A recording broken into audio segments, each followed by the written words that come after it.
Hey guys, today we're going to see if Kris can match my monster metal tone with a jazz guitar and a bunch of boomer pedals.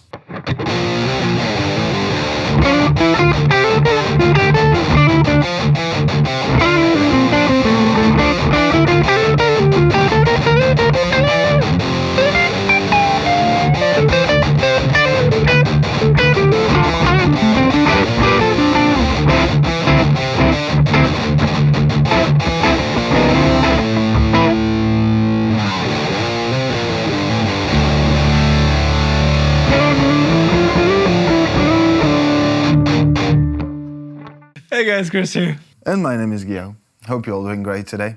We were. We are not sure what that maybe was. we will. So here's the pitch, right? A bunch of you guys been letting us know every time we demo like a guitar or an amp, like we usually have the same sort of setup in the room, and we end up going high gain by stacking a bunch of overdrives into, like, you know, using a Les Paul or whatnot, like the studio guitars. And it's all fun and games, and the sounds are good. Like, we're usually happy with those sounds. Yeah. But I thought it'd be a fun thing today to just pull out like the, you know, stereotypical most metal of all metal rigs and get a sound like a basis, and then see if Kris can somehow manage to match that sound with his usual sort of boomer setup. So what's your rig?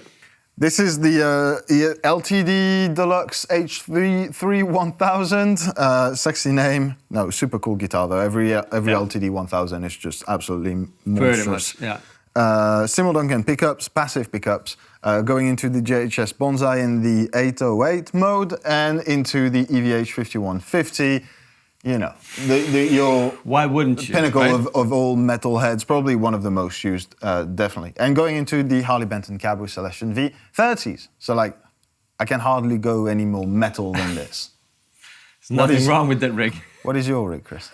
Apparently my rig is this Gibson ES 335 with, I mean, you know. The usual. It's what you expect, yeah. exactly. I have all the pedals in the world. That's a lot of pedals, yeah. And none of them are metal pedals at all. It's like all the low gain overdrives, but a couple of them. Yeah. There's an EQ, there's like other stuff you don't need for metal, like reverb and stuff. And the D20, Rev D20 behind me, it's clean. Let me show you how that sounds together with the Polymer 2x12 with the two Creamback 75 Celestion speakers.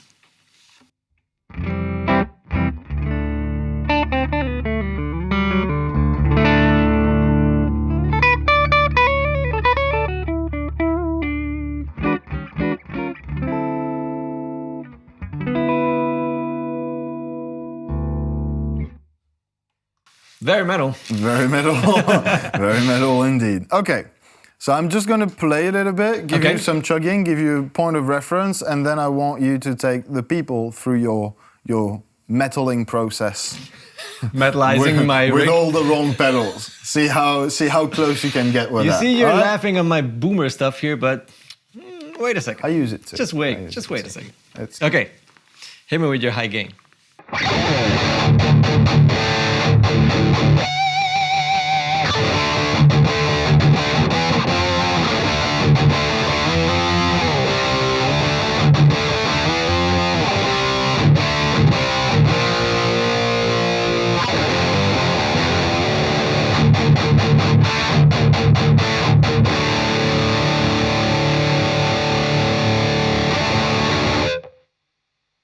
Yeah, you're making it easy for me, right? Thanks for that. This is reasonable. This is the clean channel. No, the crunch. That's actually the crunch channel. It's not the lead channel. It's the clean channel. It could have been more. It could have been more. I know, man. The third channel is, yeah. Okay. Where do I start? Yeah. As usual, I will try to go for like a bluesbreaker type pedal. Okay. It sounds so ridiculous. Yeah. As my last gain pedal because it's wider than like most like soft clipping thingies. Yeah. For that, I'll be using, hopefully, I'll be using the Toxic Twins left side. Wait, let me crank that. Make sure you give us like a step-by-step thing. Okay, let's see where that... I want to listen to how metal that is. Wow. I mean, it's awesome, but... Hello.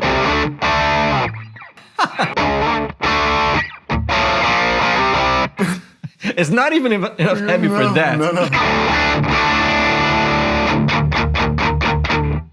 It is tight. But it's tight. It's tight. Okay, Yeah. okay, well. Second step. We need to stack something into it. You can go green pedal, like something Screamery, or Archer Klon type pedal. I like the Archer because it doesn't narrow down the tone, so it doesn't suck all of the low end. So if you're a drive pedal that you try to make more high gain, like the last pedal is tight, you don't need to get rid of that much, on the bottom, man. So,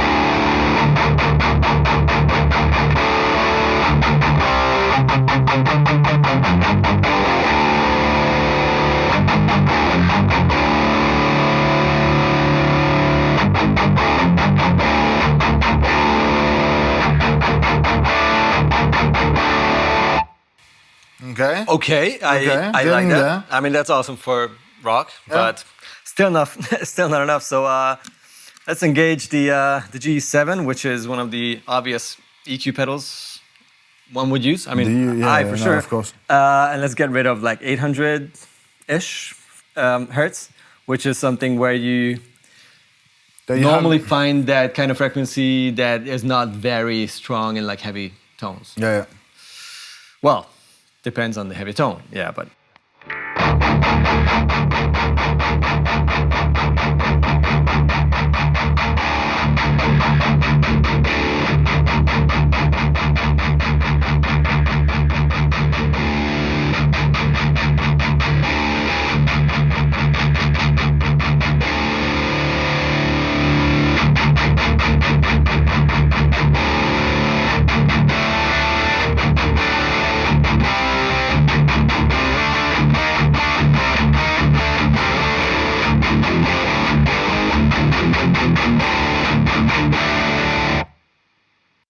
I like that. Yeah. I think I like that. Let me sit back to the normal position because right in front of the cab, it's always harsh, so cannot really tell.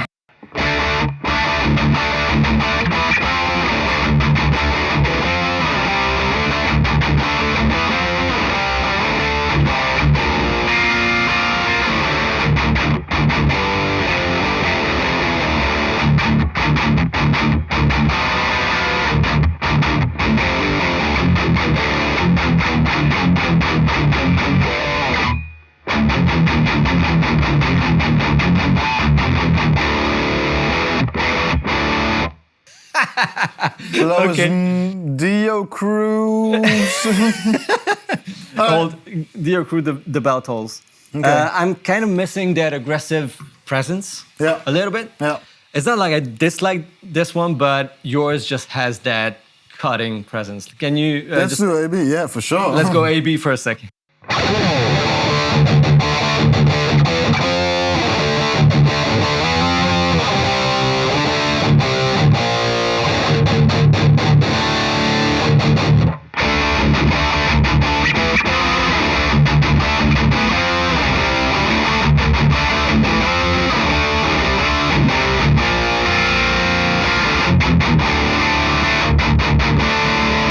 I don't know. I really like this. No, it's a really good sound. I mean, it's a very different sound. But it's funny because it's really the first time that we do put it in comparison with like just a metal rig. Yeah.